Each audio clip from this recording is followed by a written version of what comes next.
As orações de Paulo. A autoridade do crente é revelada de forma mais ampla no livro de Efésios do que em qualquer outra epístola escrita às igrejas. Por ser este livro baseado em Efésios, seria bom que os primeiros capítulos fossem lidos repetidas vezes. Você notará que há orações cheias de unção do Espírito no final do primeiro e terceiro capítulos. Entretanto, Paulo não fez essas orações apenas em intenção da igreja em Éfesos. Elas se aplicam a nós hoje tanto quanto aqueles crentes de Éfesos, por terem sido dadas pelo Espírito Santo.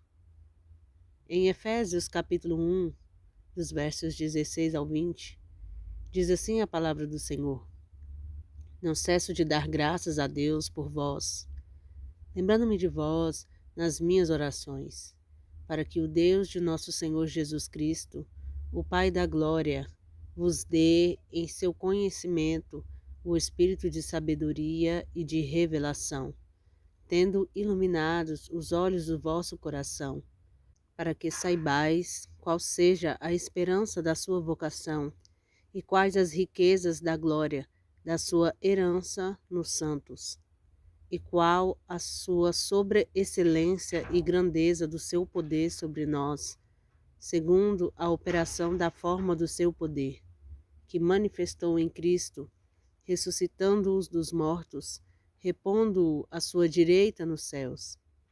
Efésios capítulo 3, versos 14 ao 19. Por causa disto, me ponho de joelhos perante o Pai do nosso Senhor Jesus Cristo, do qual toda a família nos céus e na terra toma o nome, para que, segundo as riquezas da sua glória, vos conceda que sejais corroborados com poder pelo seu Espírito no homem interior, para que Cristo habite pela fé nos vossos corações, a fim de, estando arraigados e fundados em amor, poder perfeitamente compreender com todos os santos qual seja a largura, o comprimento e a altura e a profundidade, e conhecer o amor de Cristo, que excede todo o entendimento, para que sejais cheios de toda a plenitude de Deus. O momento decisivo de minha vida chegou, quando repeti essas orações para mim mesmo, por mais de 1000 vezes. Comecei fazendo uma leitura em voz alta. A partir do primeiro capítulo, usei o pronome eu. Todas as vezes em que Paulo disse vós, tornei-as bem pessoais. Por exemplo, lendo Efésios capítulo 3, versos 14 ao 17, eu dizia: Por esta causa me ponho de joelhos diante do Pai, de meu Senhor Jesus Cristo, de quem tomo o nome toda a família, tanto no céu como na terra, para que, segundo a riqueza da sua glória, me conceda que me seja fortalecido com poder, mediante o seu Espírito, no homem interior, e assim habite Cristo no meu coração pela fé. Passei muito tempo fazendo essas duas orações, ajoelhado no altar da última igreja que pastoreei no Texas. Deixava minha Bíblia aberta diante de mim nessas orações e a repetia silenciosamente várias vezes por dia. Às vezes falava à minha esposa que eu ia ao templo para orar e não queria ser incomodado, a não ser numa emergência. Algumas vezes permaneci em oração por 2 ou 3 dias seguidos. Fiquei nesse processo por mais ou menos 6 meses, durante o inverno de 1947 e 1948. Então recebi a primeira coisa pela qual orava. Eu pedia o espírito de sabedoria e revelação. Efésios capítulo 1, verso 17. e este começou a se manifestar. Comecei a enxergar coisas na Bíblia que nunca havia visto antes. Simplesmente começaram a se abrir para mim. Progredi mais no meu crescimento espiritual e no conhecimento da palavra naqueles 6 meses do que em 14 anos de ministério e em mais de 16 anos como cristão. Esta foi uma das minhas maiores descobertas espirituais. Disse a minha esposa: "O que é que eu ando pregando?" Era tão ignorante a respeito da Bíblia que ficou admirado pelo fato de diáconos não me terem procurado para me chamarem a atenção. Temos de ter esse espírito de sabedoria e revelação de Cristo e de Sua palavra, se quisermos crescer. Isto, entretanto, não nos será dado através do nosso intelecto. Deve ser-nos desvendado pelo Espírito Santo. Frequentemente, pessoas querem saber como orar pelos irmãos em Cristo. Se começarem fazendo essas orações registradas em Efésios, verão os resultados na vida daquelas pessoas. Sugiro que façam as mesmas orações em seu favor também. Anos atrás, eu orava desta forma, 2 vezes ao dia, de manhã e à tarde, em favor de um membro de minha família, que necessitava desesperadamente de cura. Parecia, no entanto, que ele não podia alcançar o que a Bíblia ensina acerca da cura divina. Quando eu estava orando, incluí o nome dessa pessoa nas orações, como havia feito anteriormente com o meu. Decorridos 10 dias, ele me escreveu uma carta dizendo: "Estou começando a perceber certas coisas como nunca havia acontecido antes. No instante em que você começa a agir de acordo com a Bíblia, as coisas acontecem." Foi surpreendente a rapidez com que meus familiares se transformaram desde que quando comecei a orar por eles de acordo com as Escrituras. Já havia intercedido por eles durante anos sem resultado algum. Efésios capítulo 6, no verso 12, diz assim a palavra do Senhor: "Porque não temos que lutar contra a carne e o sangue, mas sim contra principados, contra as potestades e os príncipes das trevas deste século, contra as hostes espirituais da maldade nos lugares celestiais." Graças a Deus, temos autoridade sobre tais espíritos malignos por meio de Jesus Cristo. Devemos entender o que Paulo disse aqui à luz do que ele escreveu, os capítulos anteriores. Precisamos compreender que temos autoridade por meio de Cristo em nosso combate com o diabo. Deveríamos ter sempre em mente que temos autoridade sobre ele, por ser ele um inimigo derrotado. O Senhor Jesus Cristo o derrotou por nós. Entretanto, a autoridade do crente é um aspecto de caminhar cristão a respeito de qual poucos estão bem informados. Alguns acham que a autoridade sobre o diabo pertence apenas a alguns poucos escolhidos, aos quais Deus deu o poder especial. Isso não é assim. Pertence a todos os filhos de Deus. Recebemos esta autoridade quando nascemos de novo, quando nos tornamos novas criaturas em Cristo Jesus.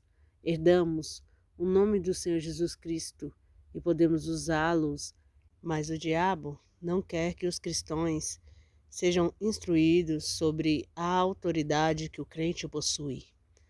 Ele quer continuar a derrotá-los sempre que o desejar. É por essa razão que ele fará tudo o que puder para impedir que os crentes aprendam a verdade sobre autoridade. Ele insistirá conosco mais sobre esse assunto do que qualquer outro. Ele sabe que assim que descobrirmos a verdade, seu apogeu terminará. Nós o dominaremos desfrutando de uma autoridade que é nossa por direito. Em Efésios capítulo 1, no verso 3, diz: "Bendito Deus e Pai do nosso Senhor Jesus Cristo, que toda a igreja, tem abençoado com toda a sorte de bênção espiritual nas regiões celestiais em Cristo. Toda a sorte de bênção espiritual. Isso significa cada uma das bênçãos espirituais existentes. Em Cristo, todas as bênçãos espirituais nos pertencem.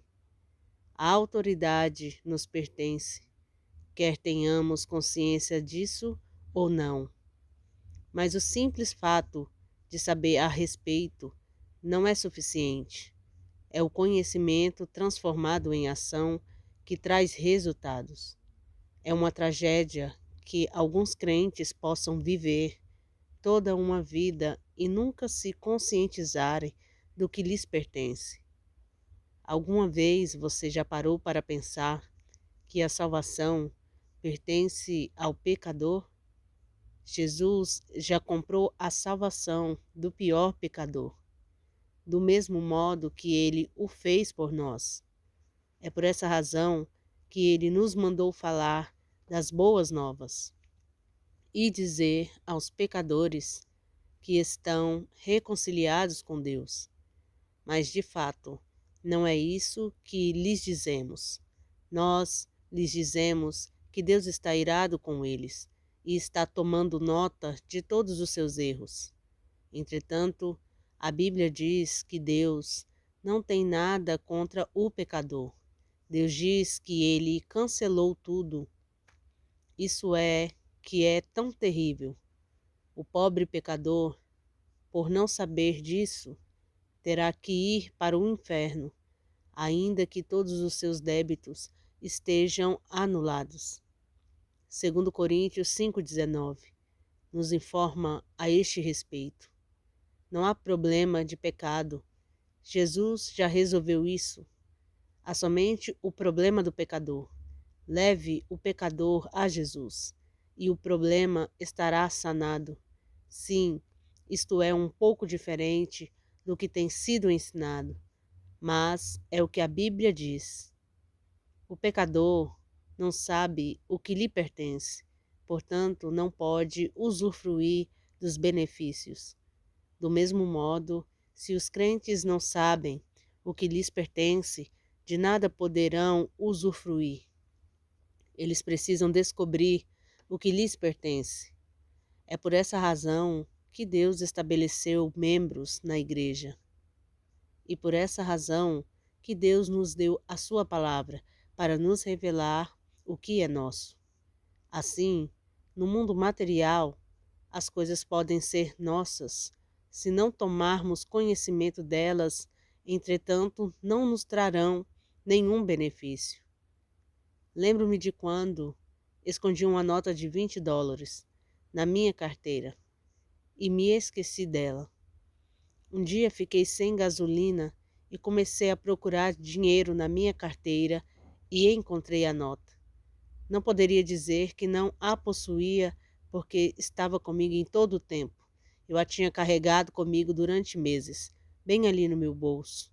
Por ignorar a sua resistência, não podia gastá-la, mas era tão minha naquela época que eu não sabia da sua existência, quanto o era agora.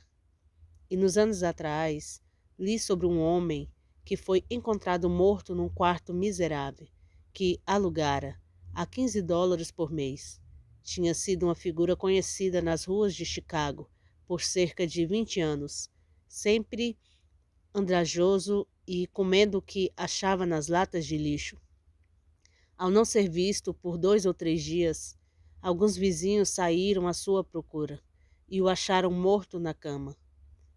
A autópsia revelou que havia morrido por desnutrição. Entretanto, foi encontrado usando um cinto com mais de $23.000. Aquele homem vivera em total pobreza, catando papéis para viver e, entretanto, tinha dinheiro. Poderia ter vivido no melhor hotel da cidade, ao invés daquele quartinho miserável. Poderia ter se alimentado das melhores comidas ao invés de lixo, mas não fez uso do que lhe pertencia. Precisamos tomar conhecimento daquilo que nos pertence. Jesus disse: "E conhecereis a verdade, e a verdade vos libertará." João 8,32.